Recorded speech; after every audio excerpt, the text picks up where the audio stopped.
আসসালামু আলাইকুম। সবাই কেমন আছেন? সবাইকে বলতেছি যে কেমন আছেন? জানি না কেমন আছেন। যে পরিমাণে গরম পড়তেছে এই গরমে কেউ ভালো থাকবে? কেউ যদি ভালোও থাকতে চায় তাহলে এই গরমের জন্য ভালো থাকা যাবে না। যে পরিমাণে গরম। এই গরমের জন্য ফারহানা ফারিস্তার খেলনাটাও ঘরের মধ্যে নিয়ে এসেছি। কারণ ওরা সারাক্ষণ বাইরে যেতে চাচ্ছিল এই খেলনাটার জন্য।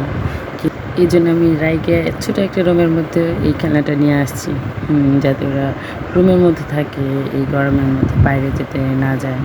রুমের মধ্যে নিয়ে আসছি, তাও যদি ২ ভাই বোন একটু ভালো মতন অথবা সুস্থ মতন খেলা করে, মারধর না করে, কিন্তু তা তো আর করবে না। দেখেন, দুষ্টুমির একটা লিমিট থাকে, এটা লিমিটের মাত্রা ছাড়িয়ে খেলাধুলা করে। দেখেন, উল্টাভাবে উঠবে, সে উঠতে পারবে না, আমার হাত ধরে উঠবে, কিন্তু আমি এক হাতে ভিডিও করতেছিলাম আর এক হাত দিয়ে উঠাইতেই গিয়েছিলাম, কিন্তু সে উঠতে পারে নাই, ঠাস করে পড়ে গেছে। এই দিক থেকে ২ ভাই বোন সকাল থেকে কিছু না পেলেই সারাদিন কান্না করে। সকাল থেকে আজকে যেমন গরম তেমন এদের কান্নাকাটি শুরু হয়েছে।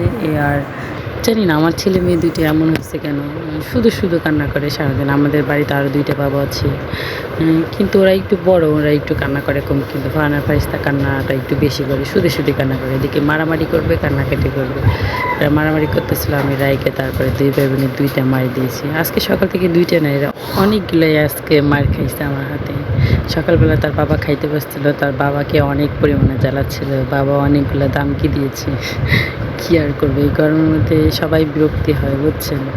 বাচ্চা কাচ্চা হয়, বড় মানুষ হয়। বাচ্চা কাচ্চা একটু সুস্থ থাকলে, একটু স্থির থাকলে তাও হয়, কিন্তু এরা স্থির থাকবে না, শুধু কান্না করবে।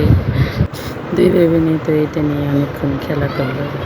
আর দেখেন রোদের যে কী তাপমাত্রা, বাইরে যাওয়ার মতন একদমই পরিস্থিতি নেই।